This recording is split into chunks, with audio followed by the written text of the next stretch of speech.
Good afternoon, brothers and sisters and young people. What a thrilling day we've had already. This afternoon, well, I'm excited.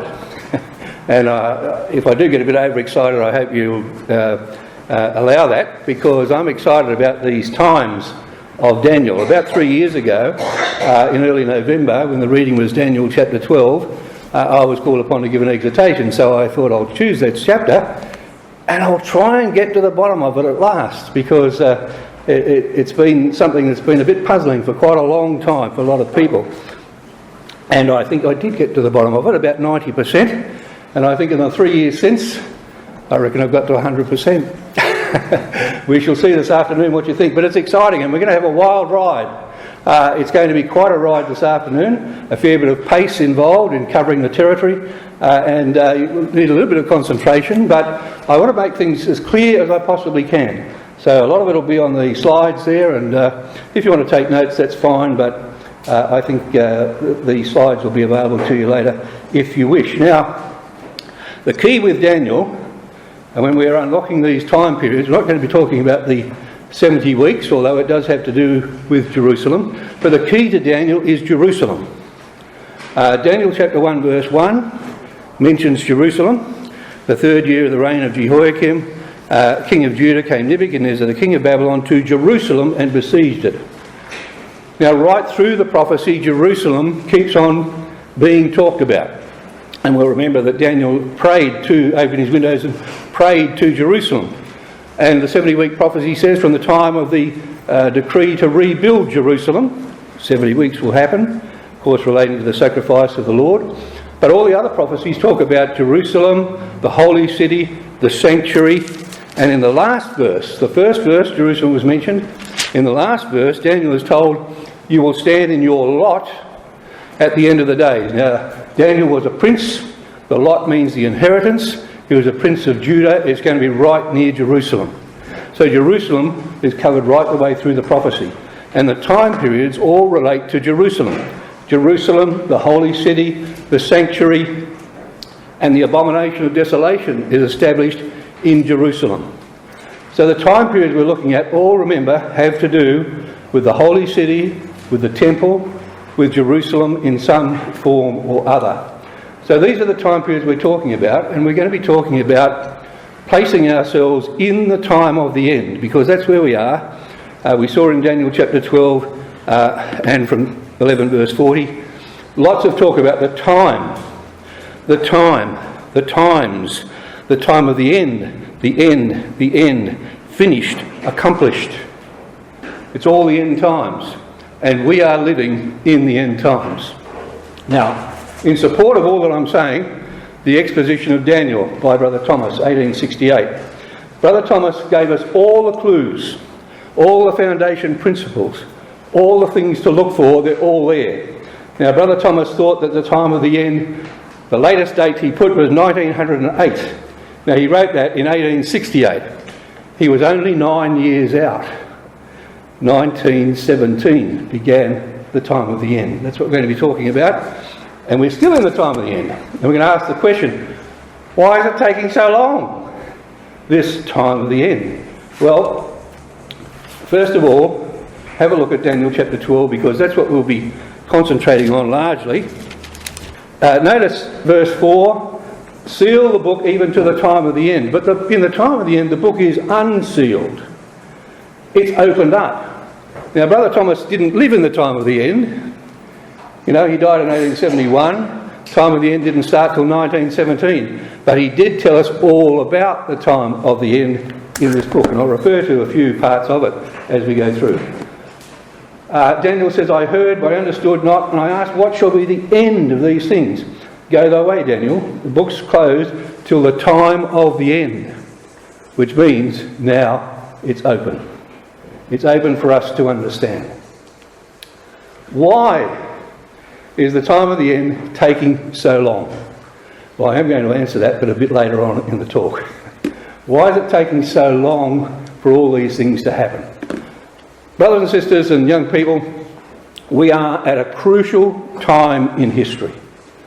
The Lord said to his disciples at another crucial time in history, he turned to his disciples and he said, "Blessed are the eyes which see the things that ye see.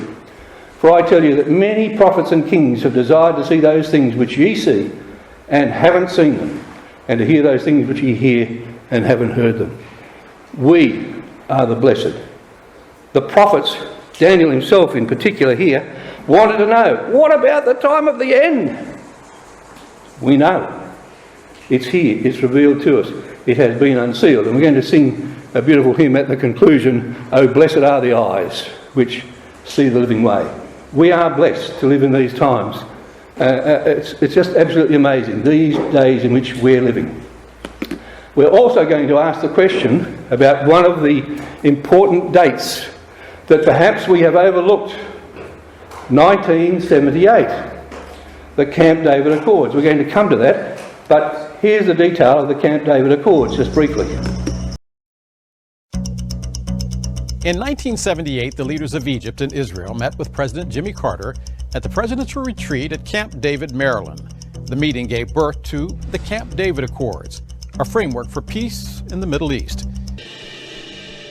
In 1978, a little over a year after taking office, President Jimmy Carter invited Sadat and Israel's Prime Minister Menachem Begin to his retreat at Camp David, Maryland. Serving as an intermediary, Carter worked with each leader separately to draft 2 dual accord documents in a secretive 12-day process. The document stipulated that Israel give the Sinai Peninsula back to Egypt. In exchange, Egypt would give Israel permission to use the Suez Canal for trade. The significance of these agreements did not go unnoticed. Sadat and Begin received the 1978 Nobel Peace Prize. Egypt and Israel officially began a diplomatic relationship and reinstated trade between them. And they've been at peace for a long time, ever since. There hasn't got been a war since 1978 involving Egypt with Israel. The world noticed that and gave those 2 men the Nobel Peace Prize. But we didn't notice. Not really. We didn't know the significance. And I'm going to let you know what the significance is, again, a little later in the talk. 1978 was a crucial year in regard to Jerusalem. So we'll talk about that. Okay, so we're going to talk particularly about the 1260 days, the 1290 days and the 1335 days, all there we read in Daniel chapter 12. 3 time periods that are all relevant to the final days. So we'll talk about those, but we need to put them in their context.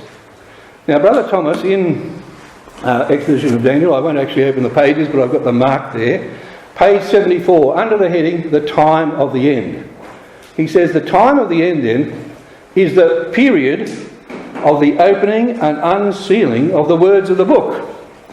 In other words, we get to know what these prophecies really mean in detail in the time of the end, in this period, so that it may speak intelligibly to the wise, and we want to be among the wise. The opening and unsealing is effected by the events of the time being an unmistakable fulfilment of what is written, so that every one of the wise cannot fail to understand. So we do understand these things because we believe we are among the wise who understand these things at the time of the end. Now we read from verse 40 of chapter 11, "At the time of the end shall the king of the south push at him." Now that happened about 106 years ago. The next part of the verse hasn't happened yet. All right? So that happened way back in 1917. The king of the north hasn't come down yet. But the little horn, which we'll talk about, that is the power of the north that was centred in Constantinople, in Turkey today, the king of the south pushed him out of Jerusalem. Again, it's all about Jerusalem. Now, Brother Thomas goes on to say in that section, the time of the end has its beginning and ending, and period intermediate between the beginning and the ending. And there are prophecies being fulfilled in that time frame between the beginning of the time of the end and the end of the time of the end. Its approach is marked, this is Brother Thomas writing 50 years before the event, its approach is marked by an event connected with Egypt. So the king of the south is centred in Egypt, and it's ended by a consummation connected with Israel, when he comes to his end and none shall help him on the mountains of Israel. At the time of the end shall the king of the south push at him. Brother Thomas knew this. He said, this is for the power in Egypt to attack, and the attack is upon the Ottoman regime. He said that in 1868 didn't happen until 1917. Amazing foresight and understanding of Scripture. Brother Thomas was the master of the exposition of the Scripture. A master of exposition. He went into great detail. He checked all the Hebrew, he checked all the contexts, and he put it all together. So he said the Ottoman regime will be pushed out by the ruler of Egypt. I put a double bracket there. He didn't know. That was Britain and the Allies. He didn't really know who it was who was going to be in Egypt in 50 years' time. You can understand that. And that indicates the approach of the time of the end. That's the beginning, he says, of the time of the end. So in 1917, there's General Allenby marching into Jerusalem, and that begins this period called the time of the end, the period of the opening and unsealing of the words of the book. So Christadelphians, brothers and sisters, we all know how the book has been opened and unsealed because it's all related to Jerusalem and the time of the end, all these prophecies. Now, to get the context, we need to think about Daniel chapter 4. Daniel chapter 4 tells us about the period that would lead up to the time of the end. Remember, Daniel chapter 4 was Nebuchadnezzar's dream of the great tree. And he is the great tree. All the birds are lodged in the branches, the animals gather underneath, it fills the whole earth. It's his kingdom. And the tree is cut down, and he's told 7 times will pass over you until the end of the days. Daniel 4, verse 34. After he's spent his 7 years, 7 times with the beast, we read in verse 34, at the end of the days, I, Nebuchadnezzar, lifted up mine eyes to heaven and blessed God. And we read from no more about Nebuchadnezzar other than that he is blessing God at the end of his life. The words at the end of the days in verse 34 are the same as the last verse of Daniel, where Daniel will stand in his lot at the end of the days. So this prophecy is about the end time, the time of the end of the days, and 7 times. 7 times is 2,520 years. Did you know that? Did you know that? A time in the Bible is a year. A time in the Jewish year is 360 days, 12 months of 30 days. That's the Jewish lunar year. So that's a standard Jewish year. So 7 times is 2,520 years. The prophecy is telling us that the kingdom of men, who Nebuchadnezzar represented as the king of Babylon and the kingdom of men, and remember the prophecy said, this proves that the Most High rules in the kingdom of men and gives it to whomsoever he will. The kingdom of men dominates the world, God determines the rulers, and at the same time, the Jewish people are downtrodden, and the sanctuary becomes a desolation. Now that word in the prophecy of Daniel happens a lot, the abomination of desolation. Desolation of Jerusalem, desolation of the holy place, desolation of the sanctuary, the temple destroyed, and so on. So that's what this prophecy is about. Brother Thomas says this, he says on page 110, this prophecy is about the times of the kingdom of Babylon, the Babylonish kingdom of men, and the times of Judah's desolation. So to read what he says the 7 times during which Nebuchadnezzar herded with the beasts, that's when he was out and acted like an animal in the field for 7 years, were the sign period. He says a day for a year, we know that rule, is the time, prophetic times are all reduced down to days, years to days. In 7 times 360, we have 2,520 days, which are prophetically equal to the same number of solar years. So instead of it being, when we turn it to years, a 360-day year, it's our normal cycle of a year. So it's 2,520 normal cycles of a year, solar years. The end of these is the terminus of the times of the Babylonish kingdom of men. And he also says Judah is also going through a 7 times period at the same time. Judah have also 7 times allotted to them before they can obtain deliverance from Babylonian oppression and reproach. Well, that's in Leviticus chapter 26, which we'll look at in just a second. So at this time, in Daniel's prophecy, remember, he's there, the temple has been destroyed during that period that Daniel's in Babylon. The kingdom of Israel comes to its end. The kingdom of men begins with Nebuchadnezzar. You can see on the left there, the Babylonians smashing the brazen pillars of the temple on the brazen sea. You can see the people being carted off into captivity. You can see the temple being destroyed. That's a turning point. And that period is the beginning of this time when the kingdom of men is enlarged and the people of Judah are persecuted. If you go back to Leviticus 26, there's a parallel, and we will just look at that. Leviticus 26, you can see it on the screen there though. God forecasts that Judah would be punished 7 times. And Brother Thomas picks this up and equates it with the 7 times that passed over Babylon. Verse 17, they that hate you shall reign over you, ye shall flee when none pursueth you. And you will not, if you will not for all this hearken unto me, I will punish you 7 times more for your sins. You might have thought, well, there's not much meaning to that. Yes, there is. Brother Thomas points it out. It's the same 7 times as that Nebuchadnezzar was given to understand. And 4 times in this chapter, I'll bring 7 times more plagues on you. I'll punish you yet 7 times for your sins, 7 times. In Leviticus 26, the 7 times is mentioned 4 times in the chapter. In Daniel chapter 4, the 7 times is mentioned 4 times in the chapter. It's the same period of time. And notice this, verse 19, God says to the Israelitish people, I will break the pride of your power, exactly as happened to Nebuchadnezzar.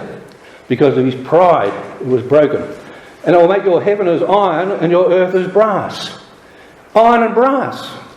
Iron and brass, that's the image, isn't it? That's also the bands that were put around the base of the tree, iron and brass, which represents, of course, brass and iron, the Greek dominion and the Roman dominion, which lasted right through until the end of the times of the kingdom of men and the desolation. And in verse 31 of that chapter, I will make your cities waste and bring your sanctuaries into desolation. That's the same terms as Daniel's talking about. The sanctuary brought into desolation, the abomination that maketh desolate. And so Israel is punished for 7 times.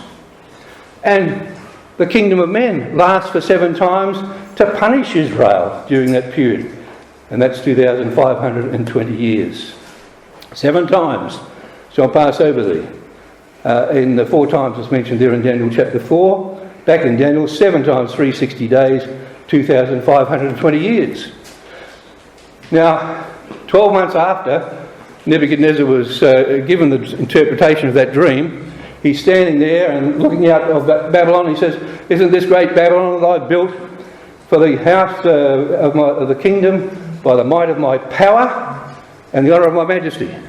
Pride and power, same as we saw in Leviticus 26. And of course, then the great tree is cut down and he's driven out. And there's merely a stump of iron and brass, same as was mentioned in Leviticus 26 about Israel being persecuted, and they're persecuted largely by the iron and brass kingdoms. That is, of course, the Greeks and the Romans, the iron. And the silver is not mentioned because the Medo-Persians didn't really have a lot to do with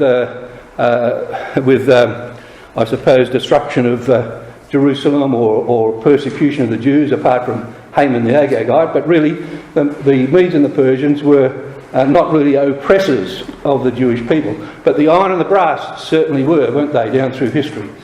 So Nebuchadnezzar is punished for 7 years for destroying the temple, the city and the people of God as a symbol of the overall rule of the kingdom of men for 7 times.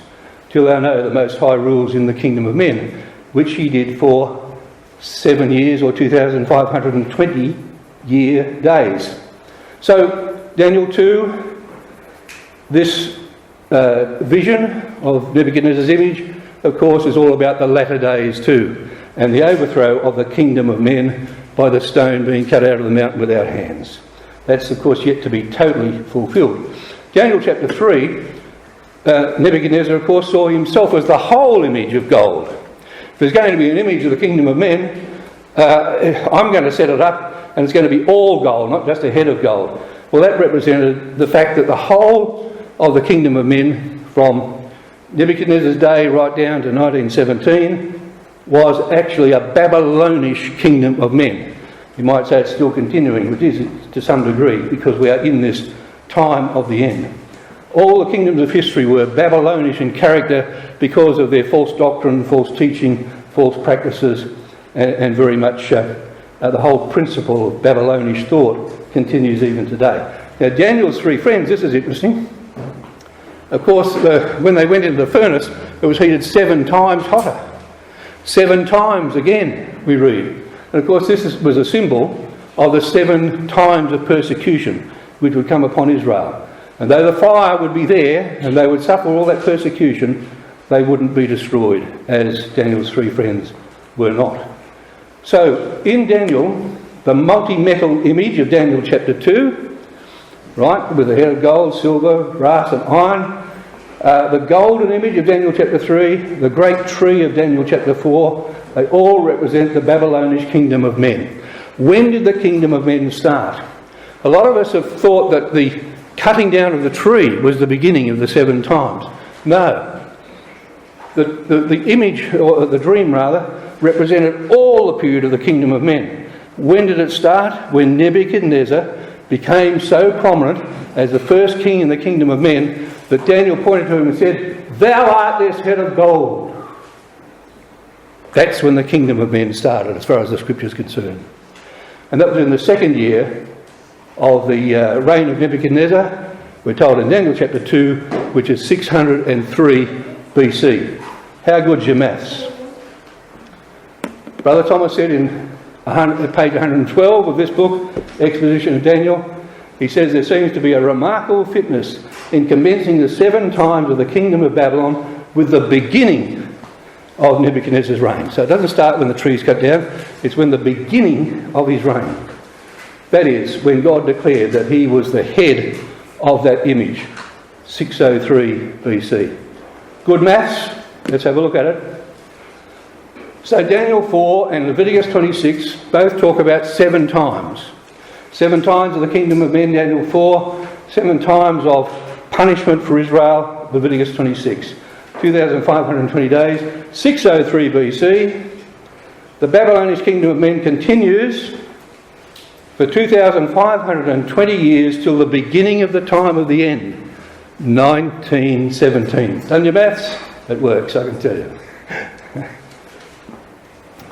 And at the same time, Leviticus 26, 7 times, 2,520 days, from the time when Israel is scattered and persecuted, and the sanctuary, mentioned in Leviticus 26, becomes overspread with desolations. That's what it says. And after 7 times again, 360 by 7, the time of the end begins in 1917. So here it is in another form. The kingdom of Israel lasted from the time of David, near enough to 1000 BC, to 603 BC, when the head of gold is declared and the beginning of the Babylonish kingdom of men, and Jerusalem is made desolate, as it was under Nebuchadnezzar, to 1917, and from 1917 to 2023. And we'll go into that in a bit more detail as we go through. To 2023, that's the time of the end. Brother Thomas says it's a period of the time of the end. So it began in 1917. Now these are the dates we're going to look at during that time. 1917, 2,520 days, ends. 1948, we're going to show from Daniel chapter 12, the 1260 days ends. 1967, the 2,300 days ends. 1978, the 1290 days ends. And 2023. What year are we in now, Deb? You didn't say it loud enough. Say it loud. 2023! The 1335 ends. This year. Now you can tell me if I'm wrong later on, but don't tell me yet, because I want to try and show you how it works to come to this year. So the period of the time of the end, these dates we're going to look at as they are in Daniel's times. 1917, the Ottomans are pushed out, the King of the South pushes at him, and the Balfour Declaration is declared. So there's something about the kingdom of men, there's something about the kingdom of Israel in 1917. 1948, the end of the scattering, 1260 days, we'll see that. Jerusalem's no longer trodden down of the Gentiles, 1967, remarkable times. 1978, what we're going to show is the critical factor there is access to the Temple Mount. And what do I mean by that? Well, we'll see. 2023, Daniel stands in his lot at the end of the 1335 days. And as I said, every event is connected with Jerusalem and the cleansing of the sanctuary. That's all language taken from right through Daniel.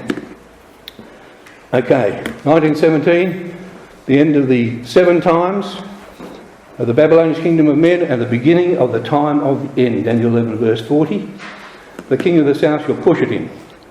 Millions and millions of people died in World War I. Why? In God's purpose, why? So that Jerusalem could begin to be brought out of bondage. That's the reason. All the wars in Europe, everywhere else, all had to do with what happened when General Allenby marched into Jerusalem. That was God's purpose in World War I.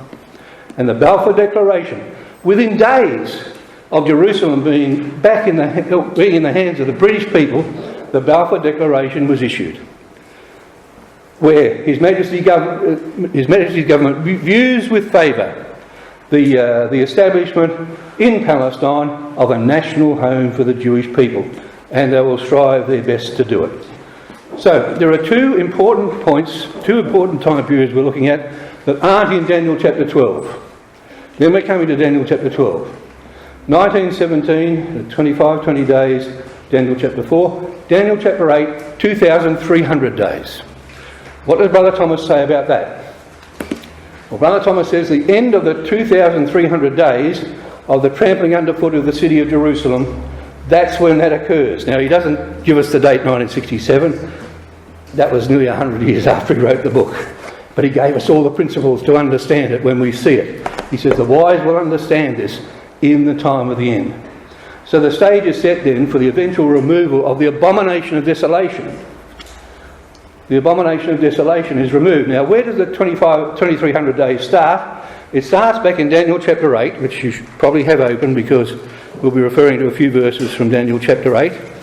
And that's the vision of the ram and the he-goat.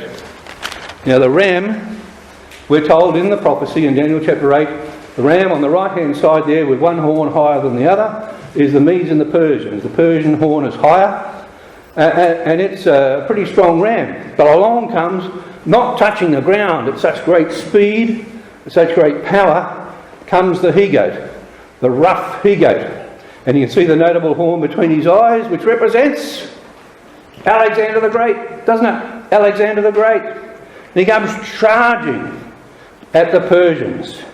Comes across the rough goat, we're told, Daniel 8:21, is the king of Grecia, Alexander the Great. And he comes, what a mighty warrior he was. Alexander comes charging at Darius III. Darius III, the king of Persia, and it's at the Battle of Issus, 333 BC. Now some people have said perhaps it's the Battle of Granicus. No, it's not the Battle of Granicus, which is to the west there, right at the or just the very west of Turkey there. It's not that because Darius III wasn't involved in that battle personally. The prophecy tells us the 2 kings will meet each other in battle, and that happened in the Battle of Issus in 333 BC. So Alexander, of course, had a great victory there and went on rolling across through Persia, Media, and right across to India. After he died, his empire was divided amongst his 4 generals. And you can see there, one on the map, a little horn was poking out. We just saw, and we'll see it again in a moment. A little horn was one of the 4 generals right up around near Constantinople. It merged eventually into the king of the north the Seleucid kingdom and the king of the south. But the little horn of the goat, which becomes very powerful, grows out of the territory of Lysimachus, one of those generals, and it's in the area of Constantinople, from Pergamum to Constantinople in 312 AD, when Constantine set up the eastern leg of the Roman Empire there. Daniel chapter 8, there was this little horn, it waxed great toward the south and the east and the pleasant land. The reason it's become so important is because that power keeps on persecuting the Jewish people, eventually, of course, becomes the Ottoman Empire, which is ultimately driven out by the king of the south. It cast down some of the hosts, and the stars of the ground stamped on them. Great persecution from that territory down upon the people of the land. So, how long? 333 BC. We're told that the vision will last till 2,300 days and it ends in the time of the end. Daniel 8 verse 17. We read that he came near where I stood, I was afraid, I fell on my face, and he said, "Understand, O son of man, for at the time of the end shall be the vision." Verse 19, the last end of the indignation, at the time appointed, the end shall be 2,300 days. We're in the time of the end, in other words. So the little horn of the east, from 333 BC, moving through history, treads down the host and the sanctuary underfoot, because that goat tramples everything down under its feet, as goats do, until 1967, and Jerusalem is no longer trodden down of the Gentiles. Done your sums? BC 33, 2300, 1967. How long shall be the vision? Verse 14. It shall be unto 2,300 days. Then shall the sanctuary be cleansed. What's the sanctuary? The temple site in Jerusalem. We call it the Temple Mount today. Then shall the sanctuary be cleansed. 1967. Well, it was a huge step towards the cleansing of the sanctuary, wasn't it? The time of the end. Verse 18, I was in a deep sleep. He touched me and set me upright, indicating this is the time also of the resurrection, the time of the end. The last end, the time appointed, the end shall be.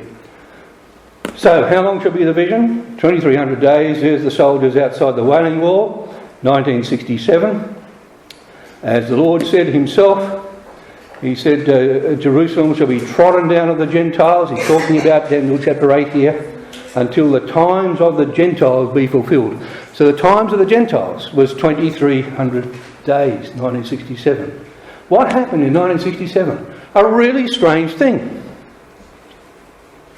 The Jews took the city of Jerusalem, drove out all opposition. The Israeli brigade commander said, "We've conquered the Temple Mount, it's in our hands." Two soldiers climb up and put the flag on top of a pole on the Temple Mount. But Moshe Dayan, who's in charge at that time, was looking in from Mount Scopus through his binoculars. He's only got one eye. Matter of fact, the other eye was shot out when he was looking through binoculars in an earlier war. The other eye was shot out through one of the holes in the binoculars, and it was so bad an injury that he couldn't even put a glass eye in, so he wore a patch the rest of his days. But he's looking. One eye. He sees the flag up. He says, "Take it down straight away. Do you want to set the whole Middle East on fire?" A lot of people say, well, shouldn't have taken any notice of him. Should have kept the Temple Mount, but they didn't. Because the 7th of June 1967, that day, was not to be the end of the abomination that maketh desolate in God's plan. The abomination that maketh desolate was to stay there. So what is the abomination that maketh desolate? Daniel tells us there's a few places that it appears, and we won't turn to these passages as such. Daniel 11:31. They shall pollute the sanctuary of strength and take away the sacrifices, and shall place the abomination that maketh desolate. That happened in BC 167. I'll tell you the details in a moment. Daniel 9 verse 27. They shall cause the sacrifice and the oblation to cease, and for the overspreading of abominations he shall make it desolate, even until the consummation, and that determined shall be poured upon the desolate. That's AD 70. There was another abomination that maketh desolate in AD 70. And then there's this last abomination that maketh desolate that is set up in Daniel 12 for 1,290 days. And that happened in 688 AD. What happened? In Daniel 11, that prophecy in Daniel 11 has to do with Antiochus Epiphanes. Now, Antiochus Epiphanes was the king of the north at the time. And Antiochus Epiphanes came into Jerusalem and totally overthrew the people. It's the time of the Maccabees. Overthrew the people, went into the temple and corrupted that temple. He polluted the holy place by putting a statue of Zeus, the great god of the Greeks, in the temple, in the holy place. And he took a pig, which he knew was the most horrible thing you could do in the temple of God, and offered it upon the altar of incense. But it only lasted 3 years in God's purpose, 3 years. And 3 years later, the Jews drove Antiochus Epiphanes' group out of the temple and reconsecrated the temple. And they still celebrate that event today in the Feast of Hanukkah. Happens November, December every year. It's a celebration of the reconsecration of the temple after that abomination that made desolate in 167. That was in 164 BC they overcame it. Now, the Lord Jesus Christ, in regard to Daniel chapter 9, which is associated with the 70-week prophecy, says, "You will see the abomination of desolation stand in the holy place, then run for your lives. When you see that spoken of by Daniel the prophet standing in the holy place, whoso reads, let him understand." Us too. When the Roman legions came in and destroyed the temple in AD 70. Now, that abomination didn't remain there, but it certainly was a significant abomination that maketh desolate. The final abomination that maketh desolate being set up was in 688. A long-term structure that desecrates the temple site and makes worship there impossible. So the definition of an abomination that maketh desolate is something which makes worship impossible on the Temple Mount. And here it is, 167 BC, Antiochus Epiphanes offers the swine to Zeus. AD 70, Jerusalem and the temple is destroyed by the Romans. AD 688, the Dome of the Rock is set up. Where's it built? Right on the temple site, right on Mount Moriah, Mount Zion, the temple site, Solomon's temple site. That's where it is. The desecration that makes worship at the temple impossible. So, for a short period of time, 167 BC, the abomination that maketh desolate was there for 3 years. From AD 70, spasmodic access for 600 years. And 688, no access, we're told there, for 1,290 years. Wow. So these are the 3 time periods of Daniel chapter 12. Have a look at it. Daniel chapter 12, for the 1260 days, which was recorded there as times and a half, which is 1 year plus 2 years plus half a year, which equals 1260, we are given the end date. And the end date, we're told there, is how long to the end of these wonders? Verse 7, times and a half, and when he shall have accomplished to scatter the power of the holy people, all these things shall be finished. Accomplish the power to scatter. We're given the end date. That's when it will end. And the 1290 days, we're given the start date. So the start date is, verse 11, the time that the daily sacrifice is taken away and the abomination that maketh desolate is set up. 1,290 days. 1335 days. Blessed is he, verse 12, Daniel 12, who comes to the 1,330 days. Waiting till then. We're not told.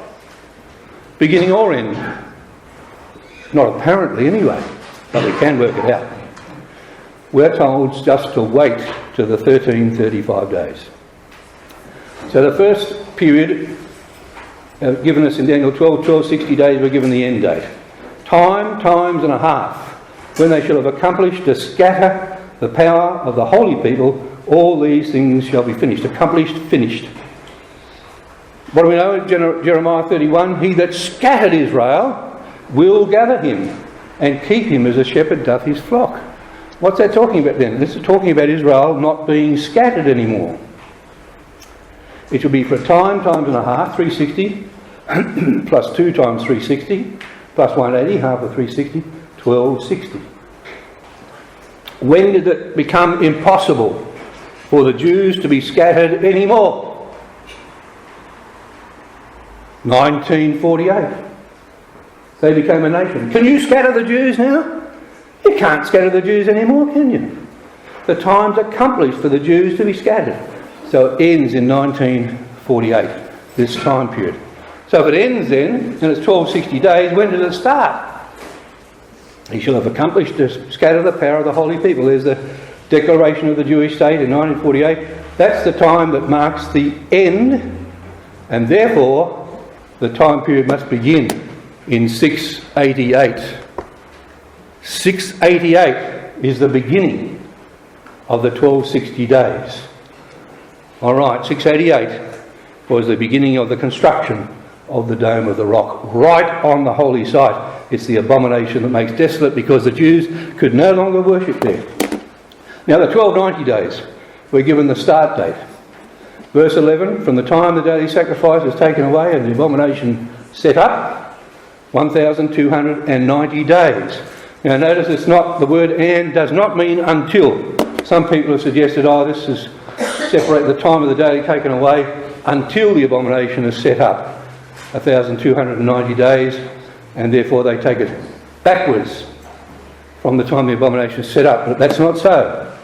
Matter of fact, I looked at multiple translations. You can go on BibleHub.com and look at about 40 different translations all at once. There was one translation which put it that way, until the abomination is set up, out of all those 40, and it's called the Contemporary English Version. And I'm sorry, when you have a look at it, it's all over the place. So Brother Thomas interprets that exactly as it's written. Taken away and set up, not until it's set up.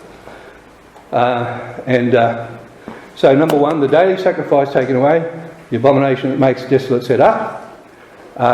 Do they have to happen at exactly the same time, concurrently?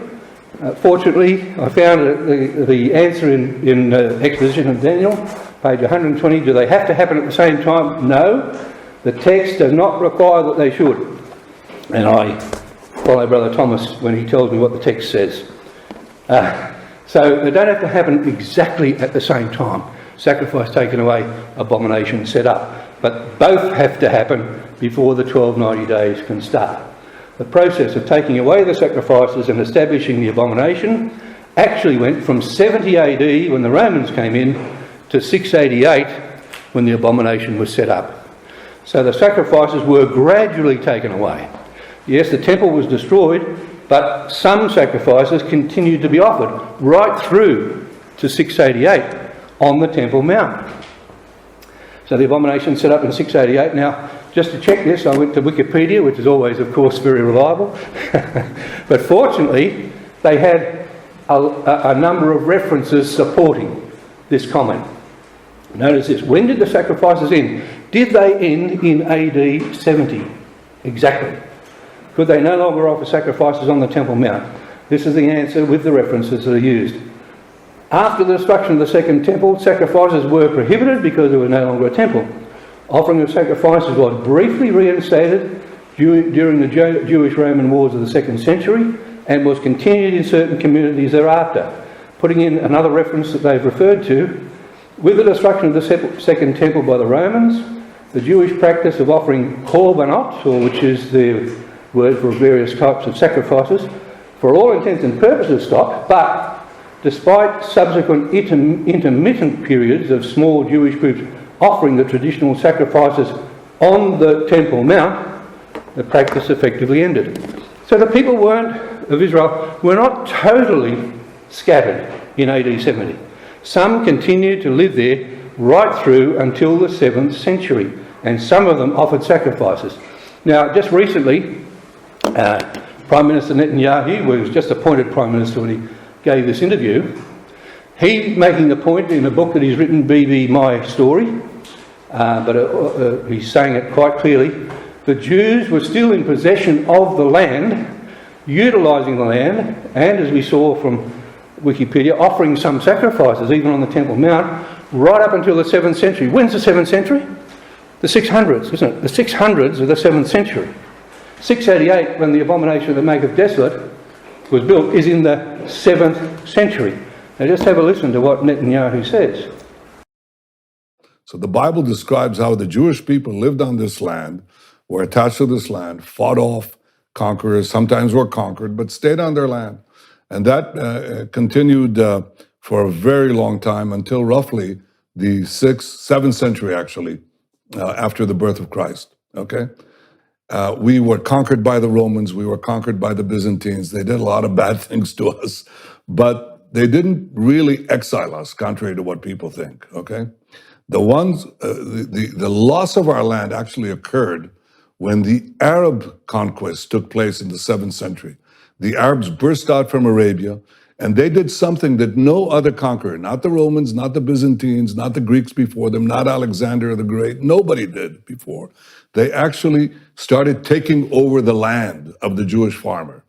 So it is under the Arab conquest that the Jews lost their homeland.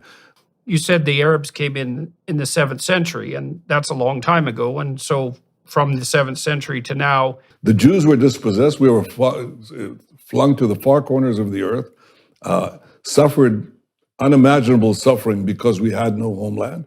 But we didn't disappear, and we never gave up the dream of coming back to our ancestral homeland. And they said, next year in Jerusalem, we'll come back next year in Jerusalem. So we're given the event that marks the beginning of the 1290 days. 1290 days, so starts with the construction of the Dome of the Rock in 688 AD in the 7th century. And that's when the Jews were finally scattered and couldn't worship there anymore. Plus 1290 days, 1978. What happened in 1978? Well, a moment ago we said the Camp David Accords. But what was it about the Camp David Accords? Yes, President Sadat and Prime Minister Begin got the Nobel Peace Prize. The world recognised what was going on. Why didn't we notice that date? Now, yes, it was the first time that the peace agreement was worked out, hammered out between Israel and a neighbour, Egypt. But more than that, look at the fine print of the Camp David Accords. And I had to dig for this.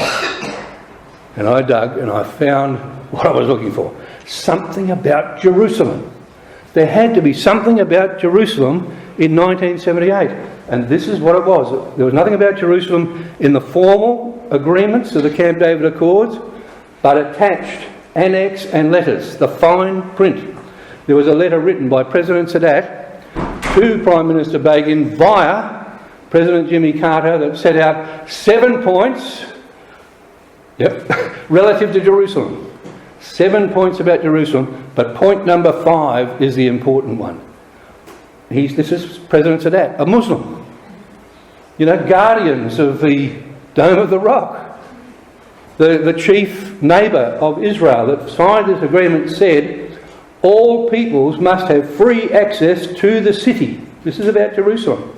And enjoy the free exercises of worship and the right to visit and transit to the holy places without distinction or discrimination.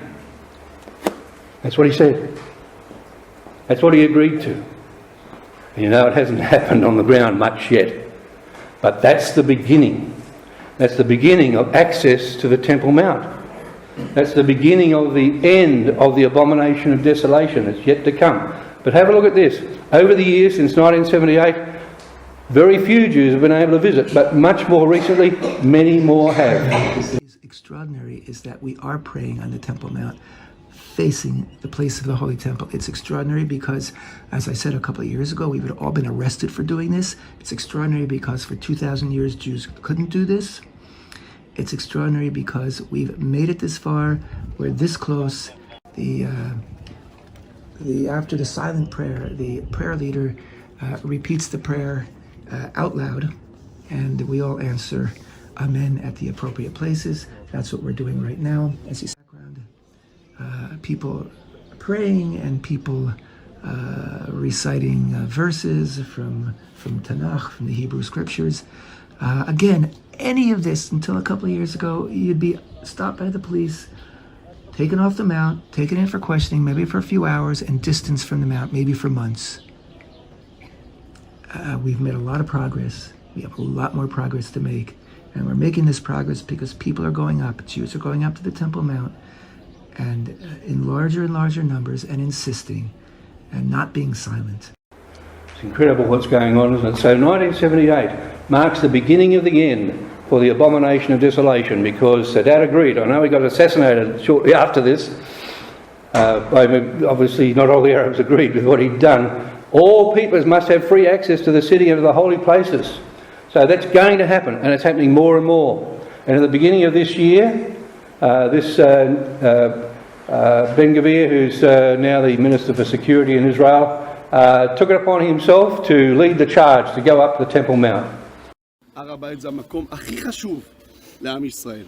הר הבית פתוח לכולם. עולים כאן מוסלמים, נוצרים, וכן, גם יהודים. גם יהודים. בממשלה שאני חבר בה לא תהיה אפליה גזענית. ויהודים יעלו להר הבית. אנחנו מבהירים לחמאס. אנחנו לא נכנעים, לא מתקפלים, לא ממצמצים. إن اقتحام الوزير الإسرائيلي بن-غفير للمسجد الأقصى المبارك صباح اليوم يشكل تحدي خطير لمشاعر جميع أبناء الشعب الفلسطيني.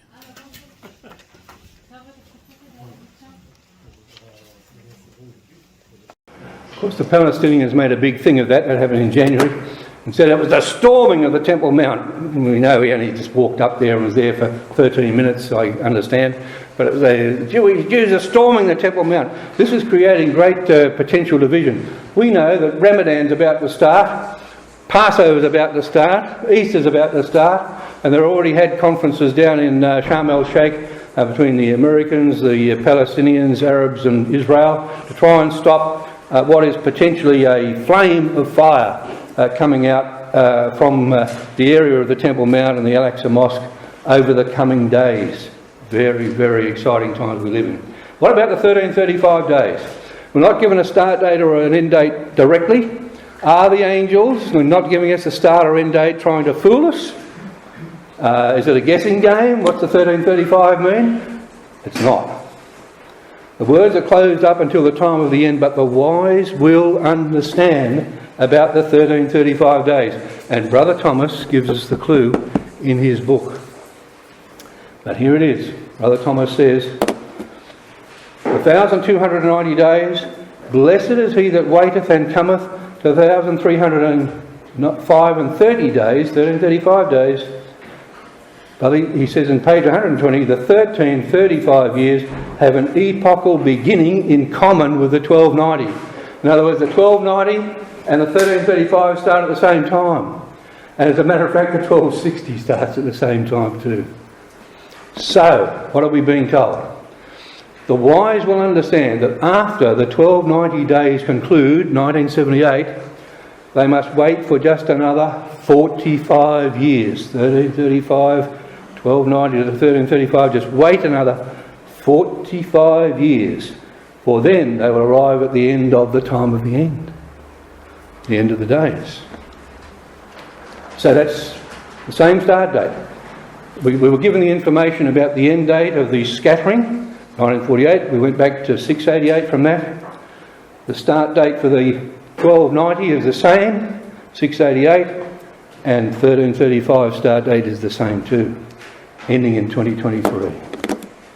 So Brother Thomas said the time of the end has its beginning and ending, and period intermediate between the beginning and the ending. That's that period of time. 1917, you can see it all there. Turks are driven out. The scattering of the holy people has ended. Jerusalem's no longer trodden underfoot by the Gentiles. The end begins for the abomination of desolation because other people are able to now go up to the Temple Mount. The Dome of the Rock is going to come to its end. The time of the end, Daniel stands in his lot, and so do we at the end of the days. Is the end of the days right at the 1335? We can't be absolutely sure. But here's this period of the time of the end. So the key dates. Time of the end starts in 1917.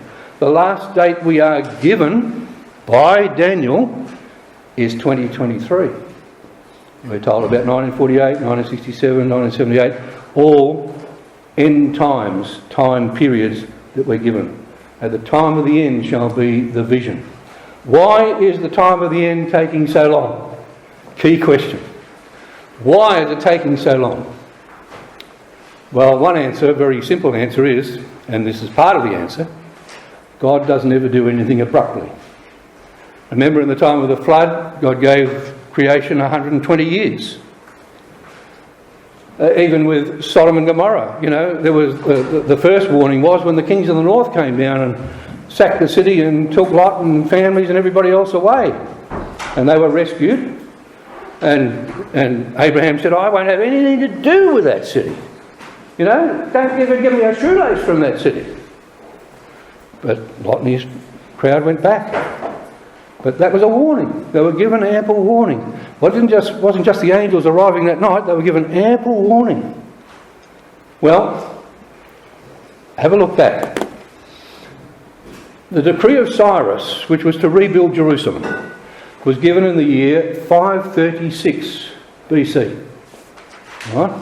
Go back and rebuild Jerusalem. Consider what happened all that time. All the challenges they had, all the neighbours, persecuting them, all under Zerubbabel, Ezra, Nehemiah. And then Nehemiah went back. Of course, Nehemiah came down in 456, and he said to Artaxerxes, "I'll be away 12 years." So after 12 years, he went back in 444 BC. 14 years later, it just says in Nehemiah, after certain days I came back. Malachi prophesied about that. In 14 years, that nation had fell into such enormous decay, moral decay and ruin, marrying outside, kids that couldn't even speak the language, and Nehemiah grabbed them by the beard. And, Malachi said, "You look out when the Lord comes. He's coming to his own. Who may abide the day of his coming?" So he comes as a judge, he cleanses the temple, he purifies the sons of Levi. All that took 106 years from the time of the decree to go back to the time of judgment by the one who types the Lord Jesus Christ. So what happens in our day? Why is it taking so long? Isn't the Balfour Declaration, doesn't that remind you of the decree of Cyrus? Go back to your land. It's the same thing. Cyrus said, "Go back and rebuild Jerusalem." A foreign country said, "Go back." The Balfour Declaration, the British said, "Go back to your land." 106 years later, it's 2023. It's incredible to think, isn't it? Incredible to think. What an amazing thing. It just blows my mind to think we're in the same time period of the return of the Jews to their land. Blessed is he that waiteth, and cometh to the 1,330 days. But go thy way till the end be, for thou shalt rest, and stand in thy lot at the end of the days. What's got to happen next? The Lord returns. There's nothing else. All the time periods are finished. This year. What happens next? The Lord returns. The resurrection. The quick and the dead are gathered to the judgment. Will it be this year? We don't know. We don't know. But according to everything that hangs together, this is the last time period we are going to be given. This is it. It's the time of the end. The 1335 years is the end of the time of the end. That period. The end of the time of the end. And the wise shall understand.